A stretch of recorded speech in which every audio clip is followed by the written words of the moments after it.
бүлэг суурь тавилантай ард түмэн. Христ Иерусалимийн хаалгаар ялалт байгуулсан байдалтай орж ирж байгаа нь Тэнгэр элч нарын ялалтын дуу ариун гигантнуудын баяр хүрээлүүлэн түүний сүр хүчтэйгээр Тэнгэрийн үлс хөлөглсөн эрхийг урьдчилан зөгнсөн үйл явдал байлаа. Тэгэхэд хуулийн багш нар болон фарисеучуудад Христийн хэлж байсан учир нь би та нарт хэлье. Та нар үүнээс хойш эзний нэрээр ирэх чирүүлтэйе гэж хэлтлээ намайг огт харахгүй гэсэн үгс бэллээ олох болно. Захариагийн иш үзүүлэгч эцсийн төгс ялалтын өдрийн талаар өгүүлсэн байдаг. Христийг анх дэлхийд ирэхэд үл ойшоож байсан хүмүүсийн хувь тавиланг илчилсэн байсан тэрбээр би нэгүслийн гуйлтын сүнсийг Давидын гэр дээр Иерусалимийн оршин суугч дээр асган тэгснээр тэд өөрийн жадалсан намайг харна. Тэд ганц хүүгийнхээ төлөө гашуудаж ууган хүүгийнхээ хойноос асгартал уйлдаг шиг түүний хойноос асгартал уйлах болно гэж хэлсэн юм. Христ Иерусалимийн хотыг харах үедээ энэ бүх үйл явдлыг олон хараад уйлсан ажээ. Иерусалимийн хэсэг хугацааны суурь үйл явдлаас Бурханы хүүгийн цусыг ушгасан нүгэл ард түмний бүр эцсийн сүрлийн аюулыг Христ олж харсан байв. Юудэчүүд Христийг үзэн ядаж энэ чухам юунд хүрэхийг урьдчилан харж чадахгүй байгааг дагалдагчид нь мэдэж байлаа.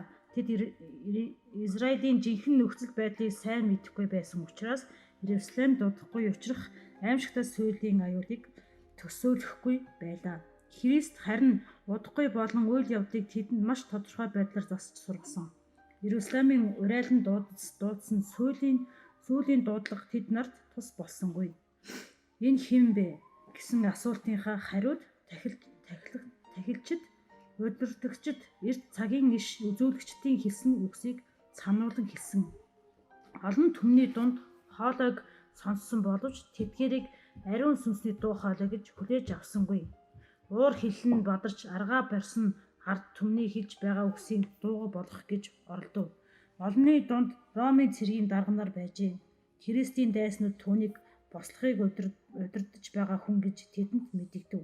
Тэд Есүсийг сүмийн булаан эзэлж Иерусалимийн эзэн хаан болох гэж оролдож байгаа мэтэр ойлгуулахыг оролдож байлаа.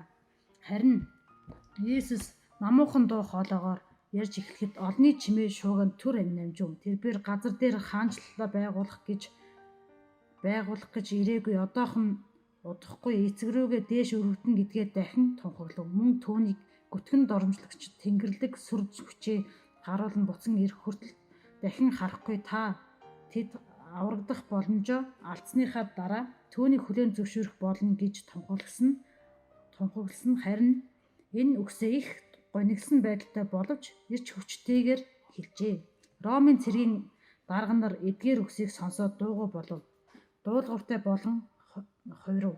Тэд Бурханы нөлөөнд байдаггүй боловч бодж буй үйл явдлыг хараад сэтгэл зүрх нь ихэд хөдөлжээ. Есүсийн уужууд тайван агаад сүр хүчтэй нүүр царайны тэд хайр инрэл нөхөрсөг байдаг хүч нөлөөг олж үзв. Тэд өөрийн ирэхгүй түүнд татагдсан боловч яагаад татдаг байгаагаа ойлгохгүй байлаа. Тэд Есүсийг баривчлана гэж байснаа болж оронд нь түүнийг хүндлэн биширч эхлэв. Тэд тахилчид удирдагч нарт хандаж тэднийг нийгмийн нэг дэг журам алдагдууллаа гэж буруу шав. Ард түмний удирдагчид нэр нүрээ барж олны гайхамшигт болоход ард түмэн рүүгээ хандан гомдлож өөр хоорондоо ширүүн маргаж эхэлсэн. Энэ үед Есүс хэнд ч мэдлгүй сүмд орсон байлаа.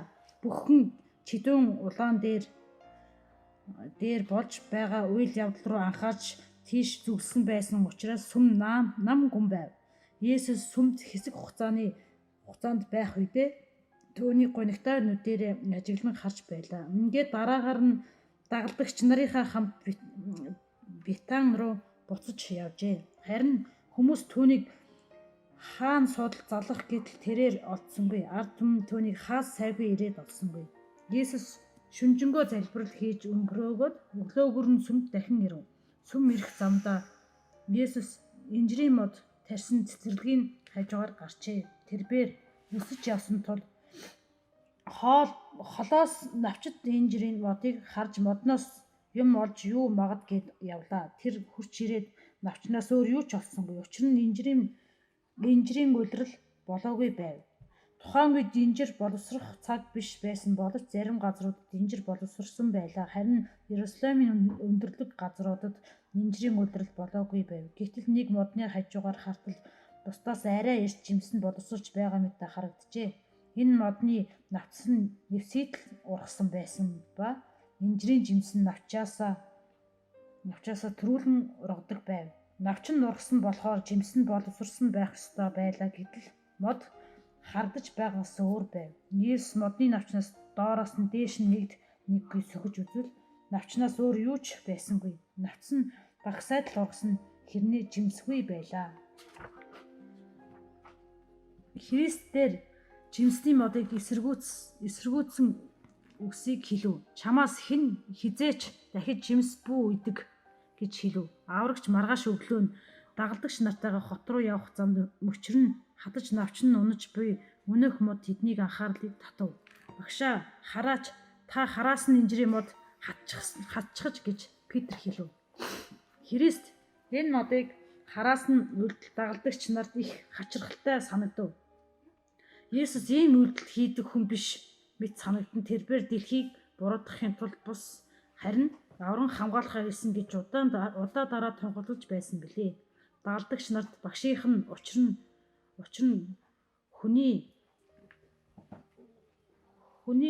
хүмүүсийн амийг хөнөөхийн тулд биш харин аврахаар ирсэн гэж хэлж байсан үг санагдав. Есүс аврагч нэгүүлсэж олон гайхамшиг бүтээсэн болохоос биш огт суурж сүйтгэж байгаагүй билээ. Есүс бол ангаагч бас сэргээн босгогч гэдгийг дагалдагчид нь мэддэг байлаа. Гэвч дээрх үйлдэлийг анх удаа харсан бөгөөд ийм хандах зорилго нь юу байсан юм бол гэж өөр хоорондоо асууж эхлэв. Бурхан уучлал өршөөл баярлан баясдаг би өөрийн амьд байгаар тангаргалъя. Би хорон муу хүний үхэлд огтч баярлахгүй гэж эзэн бурхан тунхаглаж байна. Бурханы хувьд суурил буруутгалын шүүлтийг буулгах нь түүний зан чанар биш. Гэхдээ бурхан өршөөл нэгүүлс хайр инэрлээрээ хүмүүст гэм нүглийг үр дагавар үр дүнг танилцуулахаар ирээдүйг танилцуулахаар хаалт хөшгийг нээж өгдөг. Тэрхүү жимсний модыг хараас нь цаанаа учиртай өвөрмөц саргамж өгөх зорилгыг агуулж байв. Христ үзэгдсэн үр жимсгүй атлаа үзэсгэлэн тэр мод Юудын ард түмний бэлэг тэмдэг байлаа. Есүс Израиль дээр заавал буун ирэх сүйлийн шалтгааныг дагалдагч нартаа тайлбарлаж ирээдүйн хувь тавиланг нь үзүүлэх гэсэн ёсонж. Ийм шалтгааны үүднээс бурхан үннийг тайлбарлахын тулд тэрбээр энэ модыг ёс суртахууны мэтээр ашигласан хэрэг байв. Иудчууд бурханд үнэхээр итгэдэг гэж бардамнаж бус үндэстнээс онцгой гэж ихэд дүвийлэгдэг юм. Тэд бурханы онцгой хайр ивэлийг хүртсэн ба өөрсдийн бусад үндэстнүүдээс илүү зөв шударга гэж тооцдог байлаа. Гэтэл тэд ховдог шунхаа амин хувиа хичээсэн дэлхийг хайрлсан ард түмэн байв. Тэд өөрсдийн мэдлэгт бардамнаж байсан боловч үнэндээ бурханы хууль тушаалуудыг мэдтгүй хоёр нүртэй усууд байсан. Тэд үр жимсүүл өгөх хэрнээ үзэсгэлэнт сайхан саглагар ноч мөчрөөр нүд булаагч үр жимсгүй модтой адил санаа сайхан харагдаг байжээ. Иудын шашны сүрлэг сайхан сүм дуган ариун тахилын ширээнүүд ер нь бусын гайхамшигтай ёсол зан үйлийн гүйцэтгэгч тахилчдыг нь ажиглан харах юм бол сүр хүчтэй мэт боловч даруй төлөв байдал хайр инэрл бусд инэрн туслах байдал нь дутагдж байлаа. цэцэрлэгдэх бүх инжирийн модод үр жимсгүй байсан. Гэхдээ эдгээр навчгүй модод үр жимс навчсгүй байсан учраас хүмүүст горилго төрүүлэхгүй байв. Энэ моднууд харь үндэстнүүдийг бэлэгджээ. Тэд бурханлаг гэж өөрсдийгөө тооцож буй юудэчүүд шиг итгэл бишрэлгүй боловч бурханд итгэж үйлчлдэг гэж худал дүр ихсэгдэггүй байсан. Тэд зөв шударга үйлстэй хэмээн худал бардамдаггүй байлаа. Тэд бурханы үйл хэрэг арга замуудын талаар мэддэггүй юм. Тэд жимсэн боловсрох цаг болоогүй инжирийн мод байв.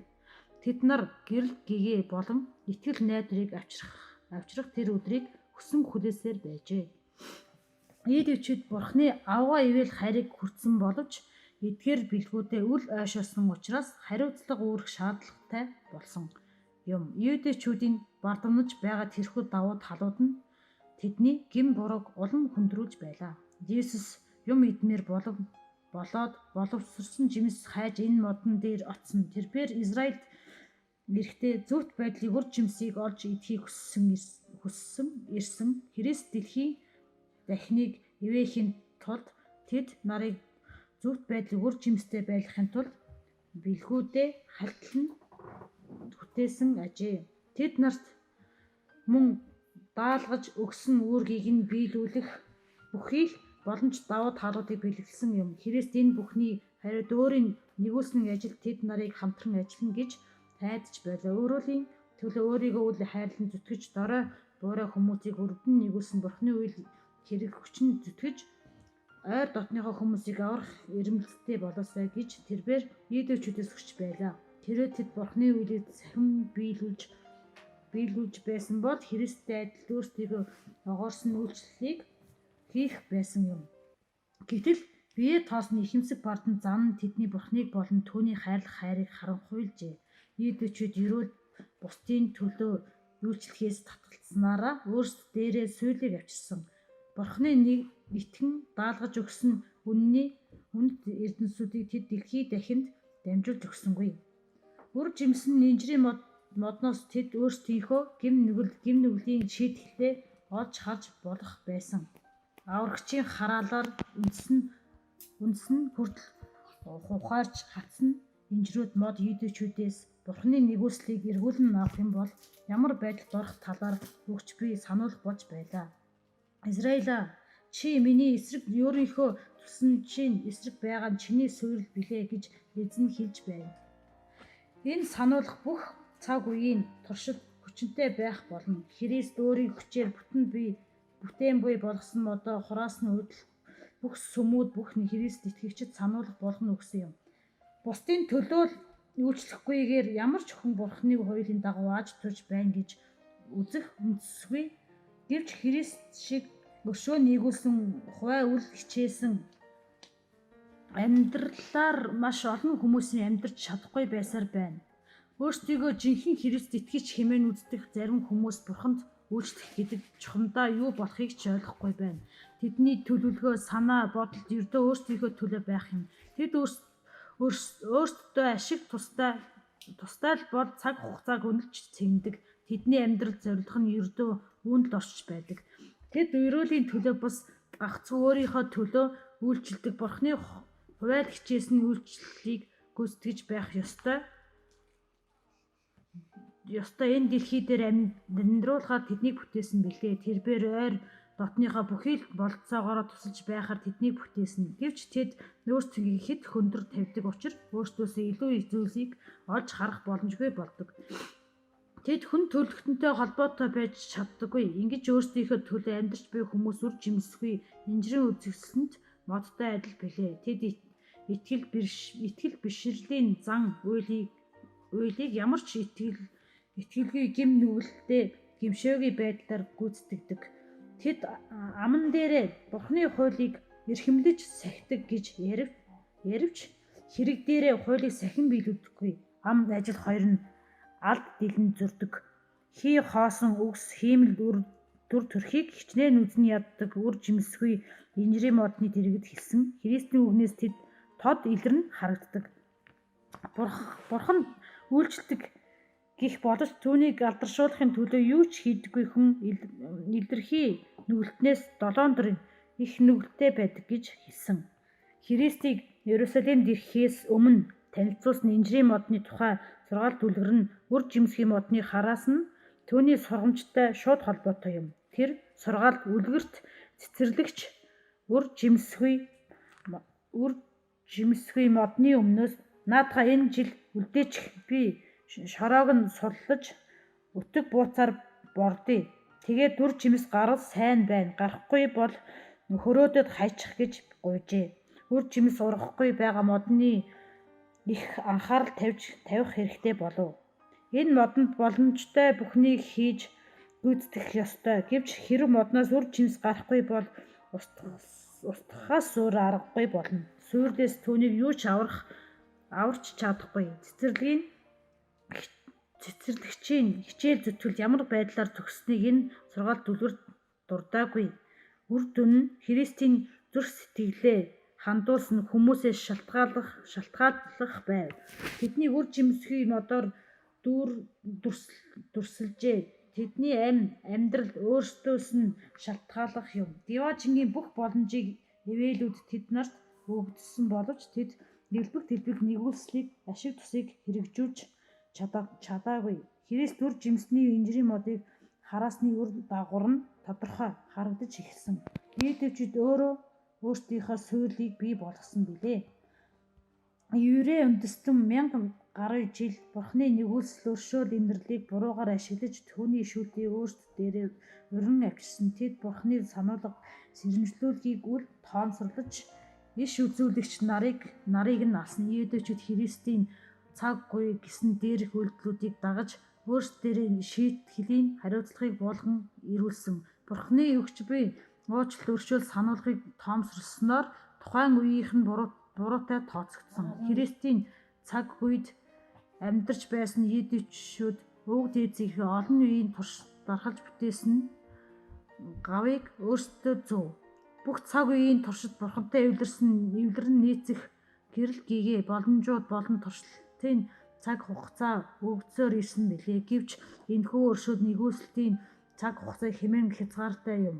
Өршөөл нэгүүлсэл хүний зүрх сэтгэлийн олон жилийн турш ивэж харин хүмүүс түүнийг үл ойшоох боловч өршөөл нэгүүлсэл эцсийн боломжийн цаг ирнэ. Хүний зүрх сэтгэл ариун сүнсний дуудлагын хүлээн авах чадварыг болтлоо хатуу болж хуурна. Ийм үед гэм нүгэлтнийг ятган синхруулах зүйл нь инхрээ дуу хоолойг нь сонсгохоо болж түүний бурууг илчилж анхааруулахгүй үйл ажиллагааг зогсдог. Иерусалимийн хувьд тийм өдөр нь ирсэн байв. Есүс суурьгт өгсөн хотын төлөө шаналн зовж харуус нь уйлсан боловч хотын аварч чадсангүй. Христ бүх боломжуудаа чавхан дайчилсан. Израиль ариун сүнсний анхааруулгыг үл тоомсорлсон улмаас аврагдах ганц боломжоо алджээ. Тэд нар аврагдахад тус болох өөр ямар ч хүч үлдээгүй. Ньюди ард түмэн хязгааргүй хайрын уриалгыг үл ойшоож байсан бүх цаг үеийн бүх ард түмний бэлэгдэл болсон. Христ Иерусалимын төдийгүй бүх цаг үеийн хүмүүсийн гэм нүглийн төлөө харуулсан уйлжээ. Израиль дээр буусан шүүлтээс ариун сүнсний анхааруулга сэрэмжлүүлээр үл тоомсорлож хүн бүр өөрсдийнхөө буруутгалыг олж харах боломжтой. Өнөө үед олон итгэл бишрэлгүй хүмүүс иудейчүүдийн туулж өнгөрүүлсэн замаар замнасаар байна. Тэд Бурхны өгчийг хэрхэн илрэн харагдаж байгаа гэрчлэн харсаар байгаа. Ариун сүнс тэдний зүрх сэтгэлээр хамтан үгээ хэлсээр байна. Гэтэл тэд үл итгэх байдлаар зуурсан хэвээр байж зөрүүлсээр байна. Бурхан тэднийг анхааруулан гэм бурууг нь буруутгасаар байна. Гэвч тэд алдаа дутагдлаа хүлээн зөвшөөрөхгүй татгалзаж түүний мэдээ болон мэдээ түгээч нарыг үл эсэргүүцсээр байна. Тэдний синхруулхийн тулд ашиглаж буй Бурханы арга хэрэгслүүд нь тэдний хувьд бүрүүдэх чулуун болсоор байна. Нууцаар үйлдсэн гэм нүглийг нь илчлэхээр илгээгдсэн иш үзүүлэгч нарыг үнний замаас гажсан Израильчууд хамгийн ихээр ядсан билээ. нүднээс далдуур үйлдсэн гэм нүглийг нь тууштайгаар илчилсэн учраас Ахаб хаан Элиаг дайснаа гэж үзнэ. Христийн үйлчлэгч нарнч гэсэн өнөөдөр ч гэсэн хүмүүсийн гэм нүглийг илчилснээсээ болоод нүд үзүүлдэж дормжлуулж байна. Библийн үнэн Христэд итгэл бишрэл 2 ёс суртахууны бусрамг явдлын оволцон төрхөрч буй их урсгалыг сүрэн зогсож байна. Хавчин гадуурхах явдал өнөөдөр Христ амьдрал байсан үеэс илүү хүнд байна. Христ хүмүүсийн атгах хүсэл мөрөөдлийг биелүүлэх гэж ирээгүй. Харин гэм нүглийг нь буруутгах гэж ирсэн ба тэд түүнийг хүлээн зөвшөөрдөггүй. Өнөө үед Бурхны сургаал хүмүүсийн үйлдэл тэдний махан биеийн хүсэл мөрөөдөлтэй нийцвэж байгаа учраас олон мянган хүмүүс үнний гэрлийг эсэргүүцэж байна. Сатаны уруу татлах автагдсан хүмүүс Бурхны үгэнд эргэлзэж өөрсдийн үзэл бодлоор шийдвэрлэн гаргасаар байв. Тэд гэрлийн оронд түнэр харанхуйг сонгож байгаа боловч үүнийх үр дүнд өөрсдийн амьдрал аюулд учруулсаар байна. Христийн үгийг гуйлагчид түүний үгийг гуйлах маш олон шалтгаануудыг олсноор амьдрал үннээс өөрсдийгөө хөндийрүүлж байна. Өнөөдөр ч гэсэн ийм байсаар байна. Үхс зүрх сэтгэлийн хүмүүс үннийг эсэргүүцэхээр ашиглаж буй аливаа эсэргүүцлийг Есүс дарах гэж оролддоггүй. Харанхуйг үлдэн хөөгч гэрлийн өмнөд цацрагийг хүлээн зөвшөөрөхийг хүсэхгүй байгаа хүмүүсийн хувьд Бурхны нууцудад үрд нууцлах хэвээр үлддэг. Ийм хүмүүсээс үнэн байдал нуугддаг. Тэд сохроор алхаж өмнө нь суурил байгааг мэдэхгүй тэмтэрч явдаг. Христ шидүүн уулын оргил дээр бүх дэлхийн ирээдүйн бүх цаг үеийг харав. Түүний энэ үед хэлсэн үг Бурхны өршөөн уулчлахыг хүсэж буй уриалгыг үл тоомсруулж буй хүн бүрд хамааралтай юм. Бурхны хайрын үзэн ядагчдаа тэрбээр өнөөдөр тань руу хандаж байна. Зөвхөн таал таныг ямар тайван хүргэж чадах арга замыг мэддэг билээ. Христ өөрийнхөө төлөө тусалж нулимс унгадаггүй таны төлөө Христ гашууд нь уйлж байна. Фарисеучуд суурьд хүргэсэн хувь тавилан аимшигтай хатуу зүрх сэтгэл одоо танд илэрсээр байна. Бурхны нэгүслийг баталгаа бурханлаг гэрлийн цацраг болно. Нэг бол зүрх сэтгэлийн дэвтээн зөөдрүүлэн эзэмдэн удирдах, нэг бол итгэлтэй бишрэлгүй найдваргүй байдлыг нь баталгаажуулж өгдөг. Иерусалимд гэм нүгэлдээ гэмшилгүй хүйтэн цэвдэг итгэл бишрэлгүй байхыг Христ урдаас мэдэж байсан ч гэсэн тэдний бүх гэм буруу уучлал нэгүслийг эсэргүүцсэний үр дагаврууд Иерусалимд өөр дээрэнд буух болно. Ийм арга замаар замнаж яваа хүн бүр ийм нөхцөл байдалд орно. Эзэн Израиля чи миний эсрэг өөрийнхөө тусламжийн эсрэг байгаа нь чиний сүрэл билээ. Газар дэлхий сонсогтон үзэгтэн би энэ хүмүүс дээр гай гамшиг буюу төлөвлөгөөнийх нь үр дүнд нь авчирч байна гэж тунхагласан.